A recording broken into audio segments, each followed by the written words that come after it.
halkani waa BBC oo aad ka dhageysanaysaan mowjadaha gaagaaban efemyada magaalooyinka qaar iyo barteena internetka ee bbcsomali.com.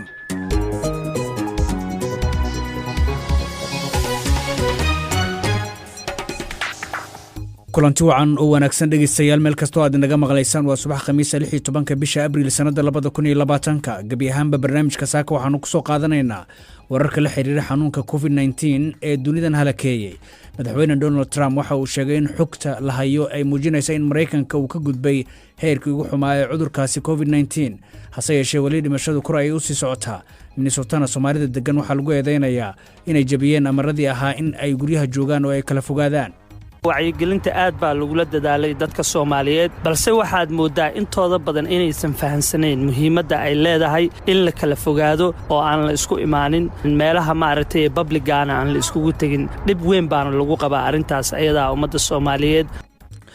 Ethiopia xukuumadda iyo ganacsatada ayaa ku deeqay dhaqaale gaar ah oo lagula tacaalay xanuunkaasi isla xanuunkaas coronavirusna qaramada midoobay ayaa wada dadaal ay dib ugu soo celinayso adeegga internetka xirada qaxootiga ugu weyn dunida ee Rohingya ee ku taal Bangladesh.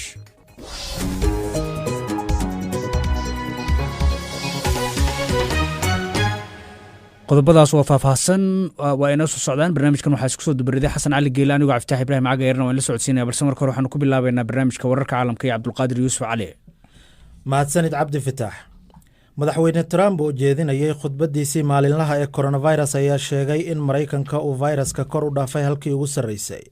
waxa uu sidoo kale sheegay in gobolada Mareykanka ay xoogga saari doonaan sidii dib loogu furi lahaa dhaqaalaha uuna ku dhawaaqi doono qorshahaasi Khamiista xilligaasi Mareykanka. hay-adda lacagaha adduunka ee IMF ayaa ka digtay in kobaca dhaqaalaha ee qaaradda Aasiya uu dhulka gali doono markii ugu horeysay muddo 60 sanadood ah sababo la xiriira xanuunkan safmarka. waxay hay-addu gaar ahaan carabka ku dhufatay badeecadihii dabadda loo dhoofin jiray ee gobolkaasi.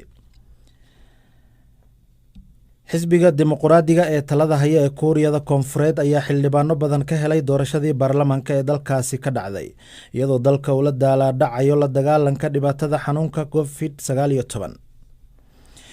guushaasi ayaa madaxweyne Moon Jae-in siinaysa aqlabiyadda baarlamaanka tan iyo markii Kuuriyada Koonfureed ay ka dhacday doorasho dimuqraadi ah sanadka markuu ahaa 1987. inta badan hay-adaha gargaarka kuwada waaweyn ayaa dowladda Bangladesh iyo Myanmar ugu baaqay in dib ay ugu soo celiyaan khadka internetka boqolaalka kun ee qaxootiga muslimiinta Rohingya. hay-adaha ayaa sheegay in khadka internetka uu aad muhiim ugu yahay qaxootigaasi si loo helo macluumaadka coronavirus. ugu dambeyntiina dalkaasi Guatemala waxa uu walaac ka muujinayaa tirada sii kordhaysa ee dadka laga soo tarxiilayo dalkaasi Mareykanka kuwaasi oo qaba viruska corona. wasaaradda caafimaadka ee Guatemala ayaa talaadadii shaaca ka qaaday in ku dhowaad 25% laga helay rakaab laga soo tarxiilay dalkaasi oo saarnaa diyaarad kaliya. warkiisu waxnimana waa nageynta Cagayare. aad baad u mahadsantahay Cabdulqaadir Yuusuf Cali ayuu kaasi ah wararka caalamkeena la socodsiinayay halkaad kala socotaanna waa BBC dhageystayaal u diyaargarooba qaybaha kale ee barnaamijka. aanu ku bilownay sida aad warkaba ku maqlayseen madaxweynaha waddanka Mareykanka Donald Trump ayaa sheegay in xogta la hayo ay muujinayso in Mareykanka uu ka gudbay heerkii ugu xumaa ee cudurka COVID-19 wuxuuna sheegay in Khamiista uu ku dhawaaqi doono tallaabooyin cusub oo dib loogu furayo dhaqaalaha dalkaas hase yeeshee wali dhimashada dalkaas kor bay u sii socotaa ee cudurkaasi coronavirus uu sababayo.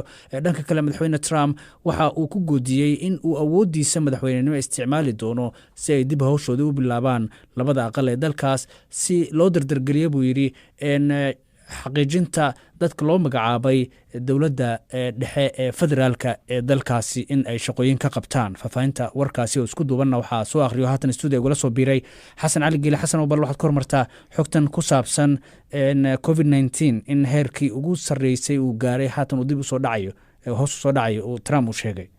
cabdi fatax sida uu sheegay madaxweynaha Mareykanka Donald Trump Mareykanka waxa uu yiri waxa uu ka soo gudbay heerkii ugu halista badnaa marka la eego yiri faafitaanka cudurkan coronavirus waxa uu sheegay in taa ay ka dhigan tahay in Mareykanka uu haatan dib loo furi karo wadanka si looga shaqeeyo sidii loo soo kobcin lahaa dhaqaalaha dalkaasi oo cudurkan uu la degay waxa uu sheegay in maanta oo Khamiis ah xilliga Mareykanka uu shaacin doono qorshaha dib loogu furayo dalka madaxweyne Trump waxa uu in badan muran kala dhaxeeyay barasabyada gobolada dalkaasi oo kuwaasi oo ka soo horjeeday in haatan la qaado xayiraadaha ama xadidaadaha la saaray dadka in ay guriyada ka soo baxaan iyo in ay ganacsigooda dib u furaan hase yeeshee xogta laga helay jaamacadda Johns Hopkins oo ku saabsan tirada dhimashada Mareykanka dadka u dhintay cudurka COVID-19 ayaa waxa ay gaartay ama ay ka badan tahay 2524 saac la soo dhaafay waana dhimashadii ugu badnayd hal maalin ah dadka ku dhintay gudaha dalkaasi Mareykanka marka madaxweyne Trump wax laga weydiiyay halista in dib loo furo dalka xilli dhow ayaa waxa uu sheegay in xirnaanshaha uu dalkaasi xiran yahay ama xayiraadahaas ay jiraan ayba sababeen dhimasho badan waxa uuna sheegay in dadku ay ka qaadeen xanuun dhanka maskaxda ah xiritaanka uu xiran yahay dalkaasi ama xayiraadaha dadka saaran isagoo sheegay in dad badan ay haatan isdilayaan oo ay noloshoodii ay halis gelinayaan waxa uuna sheegay in malaayiin qof oo Mareykan ah ay shaqo la'aan ku dhacday sabab la xiriira xayiraadahaas lagu soo rogay dalka sida awgeedna tirada shaqo la'aanta ay badatay ayna haboon tahay in la qaado waata dhan kale Trump wuxuu sheegay uu ku goodiyay in awoodiisa madaxweynenimo uu isticmaali doono si uu isugu soo celiyo labada aqal inay shaqadooda bilaabaan dabcan in la hakiyo weeye in shaqadooda ay in la hakiyo ama la xiro labada aqal ee baarlamaanka waxa uu rabaa inuu kaga faa'iideysto xilliga ay fasaxa ku maqan yihiin xildhibaanada inuu meel mariyo ama uu dhaqan geliyo dad u magacaabay xilal kala gedisan waxa uu leeyahay xildhibaanada haatan waxa ay ku mashquuleen ama ay caqabad ku noqdeen in la xaqiijiyo shakhsiyaadkan uu u magacaabay xilalka ka tirsan dalkaasi Mareykanka waxa uu leeyahay senadka iyo aqalka baarlamaanka ama labada aqal ee dalkaasi waxa ay haatan ku mashquuleen arrimo kale sida awgeedna waxa ay tahay wiir in fasax loo diraa si looga faa'iideysto intay fasaxa ku maqan yihiin inuu dhaqan geliyo ama loo meel mariyo dadka uu doonayo inay shaqadooda bilaabaan waa taad bad u mahadsantahay xasan cali gelay oo ka soo faafaynta warkaasi inala socodsiinaya isla Mareykanka inuu sii joognay mas'uuliyiinta gobolka Minnesota ee dalkaas ayaa waxa ay Soomaalida halkaasi degan ku eedeynayaan in intooda badan ay jabinayaan amaradii ahaa in guryaha ay joogaan oo ay kala fogaadaan arintaasi ayaa timid kadib markii la ogaaday in dadka ugu badan ee Minnesota oo cudurka COVID-19 ku haleelay ay daadoodu u dhaxayso 20 ilaa iyo 44 haddaba khubarada dhanka caafimaadka ee gobolkaas ku nool ayaa waxay ku doodayaan in dhibaatada ugu badan ay tahay Soomaalida oo aanan dhageysan wacyigelinta iyo talooyinka caafimaadka Siyaad Siciid Saalax ayaa faafahinta warkaasi goorroweyd inoo soo diray Minnesota oo aan ku suganahay bishii Maarso 27keedii ayay ahayd markii lagu dhawaaqay sharciga xadidaya socodka dadka iyo xiridda ganacsiyada qaarkood ilaa hadda 25 qof ayaa lagu soo eedeeyay inay jabiyeen amaradii gudoomiyaha gobolka Tim Wallace ee guriga sida laga soo xigtay xogta maxkamadaha gobolka waxaad meelaha qaar ku arkaysaa dad ka badan 7 qof oo hal goob ku wada sugan iskuna dhow iyo dad weli dood ka qaba xididda masaajida oo halis weyn aan u arag cudurkan dabeelo badan waana soo wada mareen sida daacuunkii oo kale camal kaloorihii waa ugaas maxamed jaamac baruur oo ka mid ah odayaasha Minnesota oo aad uga soo horjeeda xididda masaajida wuxuuna ku doodayaa ugaasku in dhibaatadan mid la mid ah xilli horeba ay Soomaaliya kula kulmeen 70kii jira aad waxay aad u culus oo dadkii oo dhan wada dhamaadeen weligeed mala arkin in masaajid la xiro in oo yaal is arkin yaal is maqlin yaal isu tagin weligeed ma dhicin dadkan way dhamaan jireen waana la duugi jiray kalooraha wax ilaa hadda waxaan la yaabanahay 5 jimco iyo 4 jimca dadka qaarkood tukanin dadka qurbaha joogo Cabdiraxmaan Orfano oo bartay cilmiga maamulka iyo maareynta caafimaadka ayaa iga jawaabay su'aal ahayd Soomaalida Minnesota ma qaateen fariinta kala fogaanshaha ee lagu xakameynayo COVID-19. wacyigelinta aad baa lagula dadaalay dadka Soomaaliyeed balse waxaad moodaa intooda badan inaysan fahansanayn muhiimadda ay leedahay in la kala fogaado oo aan la isku imaanin meelaha maaragtay publicana aan la iskugu tagin dib weyn baana lagu qabaa arintaas ayada ummadda Soomaaliyeed. xanuunkan COVID-19 gobolka Minnesota dadka ugu badan uu da ahaan ku dhacay waa 20 ilaa 44. haddaba qaar ka mid ah dhalinyarada Soomaaliyeed ayaa weli isugu taga guryaha iyagoo ku wada ciyaara turub, dumlad iyo geemamka casriga ah. dadkaas halis intee leeg ayay ugu jiraan ayaan weydiiyey Cabdiraxmaan Orfana xanuunkan.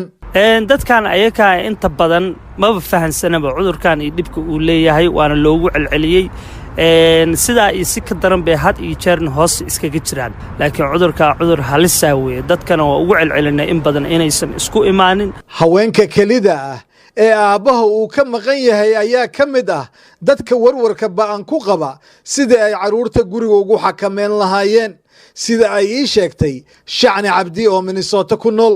hooyo kaligeed iyo shanteeda ciyaala oo guriga ku jiro magaaladii cabsi ka jirto ciyaalkii oo banaankii iyo magaaladii iyo banoonigii iyo iskuuladii aadi jireen aadi karin anaga iyo adeeg aadi karin ciyaalkii oo guriga ku dhiban waa dib aad u weyn in banaankii laga cabsado in la isku dhibanaado ciyaalkii iyo hooyadood. waxa shalay gobolka Minnesota ku geeriyooday Cabduqaadir Saalax Cabdalle oo noqonayo Soomaaligii ugu horeeyay oo u geeriyooda xanuunka COVID-19 waxaana geeridiisa iyo sababteeda ii xaqiijiyay wiil uu dhalay marxuumka oo la yiraahdo Cabduqaadir Saalax Cabdalle. aabe horta labadan bar iska yar jiranaa laakiin qamiistii hadda la soo dhaafay 9 bisha markay ahayd markii oo salaada maqrib la tugtay kadib ayaa xogaa lagu soo booday hospitaalka markaa geenay 2 saac kadib waxay noo soo sheegeen inuu aabo cudurka uu qabo coronavirus ee anaka dhan banaanka na wada dhigeen na soo buriyeen markuu aaba geeriyooday ina soo waceen wala aaba si fiican loo duuga ma sha Allah baqtin baa nagu jirtay waa aad ba u baqaynay arinta coronavirus-ka awgeed dad badan waxay leeyihiin dadku waa lagu waaya dad waxay leeyihiin ma arkaysid oo ma duugan kartid dad waxay leeyihiin qabriga gaalada la geenaya marka walwal badan baa nagu abuurnaa run ahaantii alxamdulilaahi rabbil caalamiin waxa waaye si fiican aaba u duuganay halkays waxna markay ahayd aaba way soo qaadeen ma la dhaqaaya la dhaha aabe ma la dhaqi karo coronavirus-ka awgeys aaba maxay sameeyeen marka bacay galiyeen ka bacdina kafanti bay nagu duuduween si fiican oo waafaqsan diinteena suuban. codkaana wuxuu u dambeeyey warbixintii waryahayaga Siyaad Siciid Saalax uu inooga soo diray waddanka Mareykanka bal markan aan siiyo fursadda qaar ka mid ah dhegeystayaasheena Facebook gareegooda halkaasi kaga soo dhibtay Daahir Cabdulqaadir Xasan oo cadaada ka soo qoray wuxuu leeyahay Soomaalida Minnesota ku nool ee lagu eedeeyay in ay jabiyeen amarkii ahaa in guryahooda ay joogaan runtii waa wax aad looga xumaado balse waxay muujinaysaa waxa muhiim ah buu yiri in ay qaataan awaamirta la farayo si loo ilaaliyo badqabka naftooda. Maxamed Shaafi Sheekh Xasan oo Buurama ka soo qoray wuxuu leeyahay Soomaalida Minnesota la sheegay in ay jabiyeen xeerkii karantiilka ee ahaa in guryaha la joogo runtii shacabka Soomaaliyeed waxaad moodaa in ay dhagjalaq u siinayn buu yiri talooyinka uga imanaya bahda caafimaadka iyo awaamirta dowladaha iyo waxgaradka bulshada sababta oo ah buu yiri waxay u haystaan cudurkani mid sahlan Soomaalidu kaliya hanjabaad iyo waliba cabsi gelin abay wax ku leedahay waxaan qaar ka mid ah dhegeystayaasha BBC Facebook. BBC waxaad ka heli kartaa wararkii ugu dambeeyay ee Soomaaliya iyo caalamka oo dhan maalin walba. maalmihii ugu dambeeyay waxaa socday dadaallo ay qaramada midoobay waday oo ku dalbanaysay adeegga internetka in dib loogu soo celiyo xerada qaxootiga ee ugu ballaaran dunida ee ku taal waddanka Bangladesh si dadka halkaas ku nool ay ugu suura gasho inay helaan xogta ku saabsan cudurkan coronavirus. ku dhawaad 1 milyan oo qof oo muslimiinta Rohingya ayaa halkaasi u hoyda kuwaas oo ka soo cararay dalka dariska ee Myanmar qaar badan oo dadkaasi kamid ahna warba uma hayaan halista COVID-19 halka ay jiraan kuwa kale oo ku teedsan ama ku tiirsan warar aan sax ahayn. wariyaha BBC-da Rajini ayaa faafahinta warkan inoo soo dirtay waa kan Mucaawiye Maxamed Buraale oo soo jeedinaya.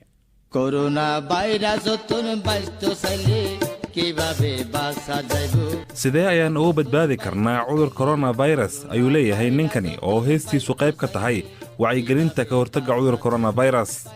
muuqaalkani ayaa dadka ku wacyigelinaya qaabka ugu wanaagsan ee loo ilaalin karayo nadaafadda waxa uu qayb ka yahay dadaalada la doonayo in dadka qaxootiga ee rohinja loo wacyigelinayo cudurka covid-19.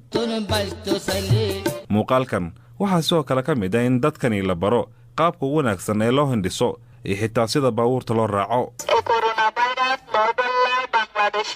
fariintaasi labaad ayaa ah mid dadka loogu sheegayo in cudurkani uu yahay mid si sahlan lisu qaadsiiyo, waana mid ka imaanaysa mooto bajaaj lagu xiray samaacado waaweyn oo la dhigay waddada hareeraheeda.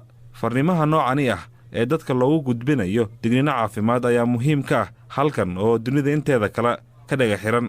qaramada midoobay iyo hay-adaha kale xuquuqul-insaanka ayaa aad u walacsan in dowladda Bangladesh ee weli xayiraad dhanka internetka ahi ay ku hayso xeryaha qaxootiga, arrintaasi oo soo bilaabatay bishii Sebtembar ee sanadkii la soo dhaafay. Louis Donovans oo ka tirsan hay-adda qaramada midoobay u qaabilsan qaxootiga adduunka ee UNHCR ayaa sheegaysa in arrintan ay caqabad ku tahay sidii ay dadkani u heli lahaayeen farriimo caafimaad oo sax ah. One of the main challenges that we're facing is the lack of internet connectivity. Mid ka mid ah caqabadaha ugu waaweyn ee aynu wajahayno ayaa ah internet la'aan, waana dhibaato soo bilaabatay bishii Sebtembar ee sanadkii hore. Waxaan si weyn ugu ololeynaynaa oo aan ka codsanaynaa dowladda Bangladesh inay dib u soo celiso internetka. arrintaas oo dadka ka caawin doonto inay helaan macluumaad caafimaad oo sax ah iyo sidoo kale inay xiriir la yeeshaan eheladooda. People to have access to reliable information and also to have contact with their family and their loved ones. haddii dadkani qaxootiga ahi ay helaan farriimo sax ah, waxaa laga yaabaa in intooda badan ay guryahooga iska joogaan si loo yareeyo faafitaanka cudurkani.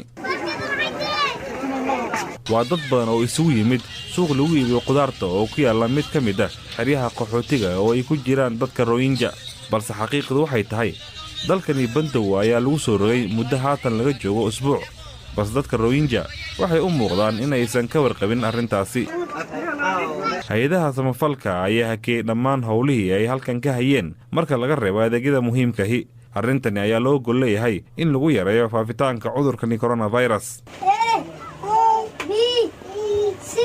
sayduur raxmaan oo 2 qol oo ciriiri ah kula nool 9 xubnood oo ka tirsan qoyskiisa ayaa waxa uu carruurtiisa barayaa alfabeetada luqadda Ingiriiska.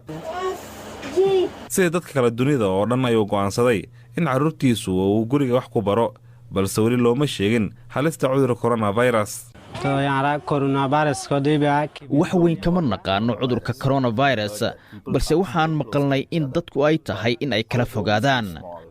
hase yeeshee innagu sidaasi waa inagu adag tahay, waayo gurigan ciriiriga ah ayaan ku noolnahay, marka ma aqaan sidaan u kala fogaan karno. sidoo kale waxaa halkan aad u adag in la ilaaliyo nadaafadda. qolka xiga waxaa weelal ku dhaqaya xaaska Sayidu, waxaana qoyskani uu aad u walacsan yahay sida ay xaaladda noqon doonto usbuucyada nagu soo aadan. waxaan u baahannahay saabuun aan mar kasta gacmaha ku dhaqano, sidoo kale ma haysano cunno nagu filan, waayo waa ay adag tahay in suuqa la tago oo wax laga soo iibsado. haddii cudurka coronavirus uu ka dilaaco xeradan, ma aqaano sida aan ku sii noolaan doonno. waa sida uu Sayidu sheegayee, haddii cudurkani uu ka dilaaco xeryahan buuxdhaafay, waxaa walaac xoogan laga qabaa sida xarumahan caafimaadka ay ula tacaali karaan tiradan aadka u badan. Dr. Tanjida ayaana la wadaagtay muuqaal laga soo duubay xarun cusub oo loogu talagalay in lagu karantiiro dadka uu ku dhacay cudurkani. This is the temporary isolation center. dadaallo badan ayay ku bixinayaan sidii loogu diyaargaroobi lahaa halista cudurkan, balse arrintaasi kuma filno sida uu sharaxayo Dr. Cabdullaahi Al-Nowman oo ka tirsan hay-adda samafalka ee Save the Children. tani ayaa ka mid a xarumaha ku yaala xeryahan oo aan awoodin in laga helo qalabka neefsiga ka caawiya bukaanada xanuunsan. haddii xaruntani la soo gaarsiiyo dad bukaan ah oo xaalad degdeg ah ku jira, waxaa suuragala in dad badan ay halka ku dhintaan. waa tahay codkan wuxuu u dambeeyay warbixintii Mucaawiye Maxamed Buraalwin la socodsiinayay, iyadoo haddaba ay sare u sii kacayso tirada dadka u dhintay oo ku dhacayaan iraahdo iyo dadka u dhintay cudurka COVID-19 ayaa dalal badan oo Afrikaan ah waxa ay kordhiyeen dadaalka ay ugu jiraan la dagaalanka cudurkan. waxaa inta dheer in ay meel mariyeen qorshayaal lagu gol leeyahay lagu xakameeyo fididda safmarka ah iyo sidii loo yareyn lahaa saameynta uu arrintaasi dhaqaalaha ku leeyahay. xukuumadda Itoobiya ayaa waxa ay qorshaysay $150 milyan oo dollar in lagula dagaalamo cudurkan, waxaana iyana ku soo biiray baa leeyahay dhaqaale ay ku yabooheen bangiyada dalkaas iyo weliba shakhsiyaad hodan ah kuwaasoo ka falceliyey codsiga ra'iisul wasaare Abiy Ahmed ee ahaa inay gacan ka geystaan arrintan. hase yeeshee dadku waxa ay ku doodayaan in ay dadka qaar ay bixiyeen lacag kuwaas oo aanan qaarkood waxyaabo kale oo aan lacag ahayn ay bixiyeen, sida uu ku warramay wariyaha BBC da Addis Ababa Kalkidaan iyo Biltaal oo warbixintiisa uu soo jeedinay Cabdiraxmaan Xaaji Caddow.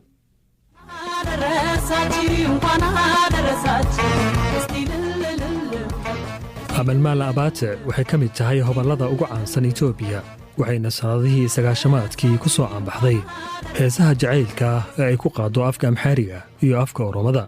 malaayiin qof oo reer Itoobiya ah ayaa heesteeda inkutaataash ku dabaaldega sanad kasta oo cusub. waxaan hor taaganahay guriga fanaanadda reer Itoobiya ee amalmaal abaate ee ku yaala magaalo madaxda Addis Ababa. waxaa guriga ku xiga aqal kale oo iyadu leedahay, oo waxaa u dhexeeya labada guri deyr jiinkado ah. waxay eegaysaa dib u habayn ku socota deyrka weyn oo laga dhigayo meel ay dawladdu u adeegsan doonto inay noqoto goob lagu dabiibo dadka cudurka coronavirus ku dhacay. markii ay amalmaal maqashay in dawladdu aanay haynin meelo ku filan oo ay ku karantiilayso dadka dalka ku soo noqonaya ee laga shakisan yahay in ay cudurka qabaan, ayaa waxay go'aan ku gaadhay in ay gurigeeda labaad xukuumadda ugu deeqdo ilaa inta masiibadani dhammaanayso. waan aragnay waxa dhacaya ee xitaa saameeyey dalalka horumarka ka gaaray daryeelka caafimaadka. haddii aan iscaawin weyno way ka sii daraysaa xaaladda dalkan, wayna adkaan doontaa. waxay ila tahay in la joogo xilligii aan gacmaha isqabsan lahayn oo aan dawladda garab istaagi lahayn. dad badan ayaa rumaysan in adeegga caafimaadka Itoobiya aanu lahayn karti uu kula tacaalo safmarkan. dhammaadkii bishii Maaj xog laga helay wasaaradda caafimaadka ayaa tibaaxday in ay dalka yaalaan dhowr mashiinada neefsiga kalkaala ahi iyo sidoo kale goobaha dadka cudurka qaba lagu xayirayo oo 1200 oo sariirood oo keliya yaaliin. dalka kana tirada dadkiisu tahay 110 milyan oo qof. dawladda ayaa amar ku bixisay in dadka dalka soo galaya lagu karantiimeeyo hodheelo gaar ah oo ay weliba iyagu kharashka isku qabaan. waxaana intaa ku dartay in ay filayso in ay kordhi doonto tirada dadka loo baahan doono in goobo gaar ah lagu xayiro si looga daweeyo cudurka. maamulku wuxuu sida oo kale kaalmo ka codsaday dalalka hodanka ah, shirkadaha waaweyn ee dunida iyo weliba dadka reer Itoobiya ee gargaarka bixin kara. በዚህ ፈታኝ ወቅት ገንዘባቸውን፣ ቤታቸውን፣ መኪናቸውን marxaladdan adag waxayna bartay in Itoobiya ay leedahay muwaadiniin ku deeqaya lacagtooda, guryahooda, gawaaridooda, hoteeladooda, dalagga beerahooda ka soo baxa iyo wax kastoo ay awoodaan. waxaan aragnay xirfadlayaal caafimaad oo wax kasta u samaynaya danta guud iyagoo aan haysan qalab ku filan. waa laga gudbi doonaa marxaladdan. dhammaantiinna waxaad qayb ka tihiin ciidamada Itoobiya ee la dagaalamaya fayraska corona. የሚከላከለው ሰራዊት አባላት ናቸው። dad badan oo reer Itoobiya ayaa ka jawaabay baaqani dawladda ee kaalmadoonka ahaa. malaayiin dollar ayayna ururiyeen dadka hodanka ah iyo ganacsatadu. dad badan oo rayid ah oo dalka daafihiisa ku nool ayaa iyaguna guryo ku deeqay laga dhigo goobo dadka lagu daweeyo.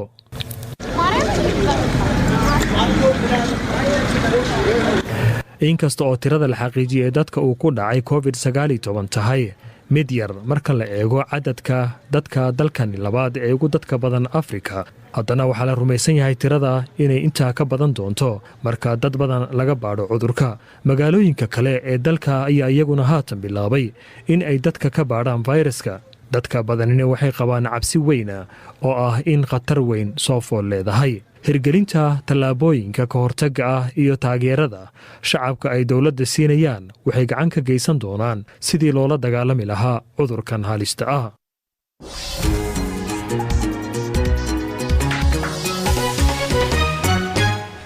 waa tahay isla cudurkaasi coronavirus halista dhibaatada uu dunidu ku hayo way sii kordhaysaa. haddaba hay-ado badan oo khayri ah ayaa waxay joojiyeen howlihii ay qaban jireen, taas oo yaraysay taageeradii ay heli jireen dad badan oo taag daran. sida ay sheegtay hay-adda British Red Cross, waxaa jira kumanaan qof oo qaxootiga iyo dad magangelyadoona oo saboolnimo ku nool gudaha waddanka UK, walow ay dowladdu sheegtay in ay taageeri doonto dadka aadka u baahan. dadka deegaanka Calais ee waddanka Faransiiska, qaar badan oo ka mid a muhaajiriinta ku nool guryaha cooshadaha ka samaysan ayaa waxay rajeynayaan inay UK u tallaabaan. wariyaha BBC da Virgil Keane ayaa waxaa ku soo warramayaa in cudurkan safmarka ee coronavirus uu saameynayo dadka ka soo cararay in la maxkamadeeyo iyo kuwa saboolka ka soo haajiray. warbixintiisana waxay nala socodsiinaysaa Samiira Cabdilaahi.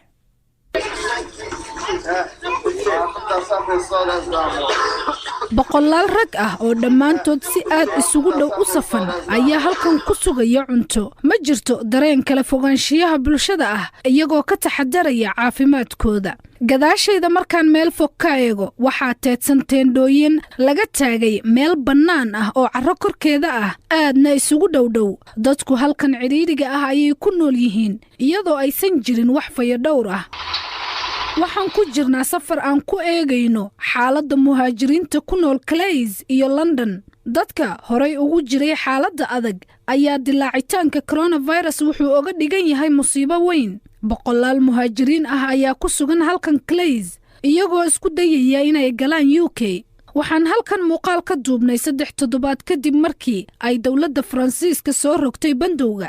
dowladda ayaa isku dayaysa inay muhaajiriintan dejiso xeryo ay ku noolaadaan, balse badankooda ma doonayaan.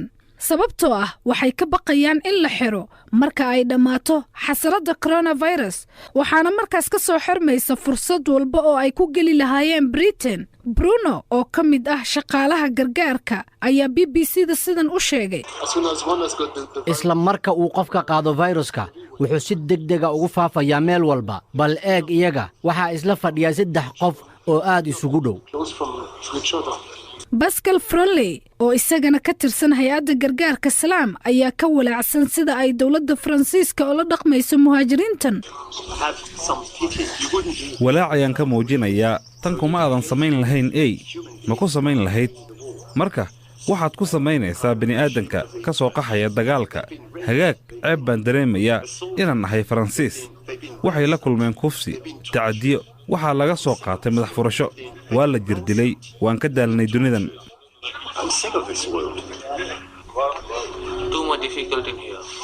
dhibaatooyin badan ayaa halkan ka jira. ma jirto teendho, ma jirto cunto fiican, ma jiraan biyo la cabo, dhar iyo kabo. dhibaatooyin badan ayaa ka jira kayntaan. balse xitaa haddii ay tagaan London oo bandow ku jirta, muhaajiriinta waxay ogaan doonaan in aysan shaqaynaynin hanaanka dib u dejinta, waxaana aad u yar rajada ah inay shaqo helaan iyadoo cimilada ay xun tahay. weli waxaa shaqaynaya tiro yar oo meelaha cuntada lagu kaydiyo ah. waxaan tegay waqooyiga London si aan u eego waxa ay samaynayso hay-adda Laanqeyrta Cas ee Britain. waxaa ii jooga gabar iyo xaasa. waxaan ka shaqayn jiray maqaayadda. hadda dhibaato ayaa haysataa. sababtaasi darteed ayaan halkan u imid. qoyskeeda wax cunno ah guriga uma taallo, waana taa sababta.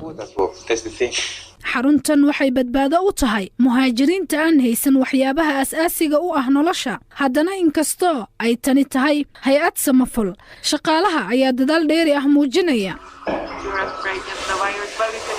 iyadoo ay xuduuduhu xiran yihiin isla markaana ay kordhayso heerka shaqola'aanta, muhaajiriinta ayaa ka cabsi qabay habka loola dhaqmi doono. inta aan la kulmay midkoodna rajo kama qabo in si wacan loo soo dhoweyn doono xilliga lagu jiro xasaradda. waa tahay Samiira Cabdilaahi, aad bay u mahadsan tahay. ciyaarihii markan haddaan eego, guddiga matala horyaalada ugu sarsareeya ee kubadda cagta ee Yurub ayaa waxa uu sheegay in ay shaki uusan ku jirin in ciyaaraha kubadda cagta dib loo soo celin doono, hase yeeshee lagu dheeli doono garoomo xiran, walow ay sheegeen in aanan la garan karin waqtiga rasmiga ee ciyaarahaasi dib loo bilaabi doono. idaacaddiina intaa ayay ku dhan tahay. waxaanu ballan hadduu ay beedmo 2 duhurnimo inta ka horreysa sidaas iyo nabadgelyo.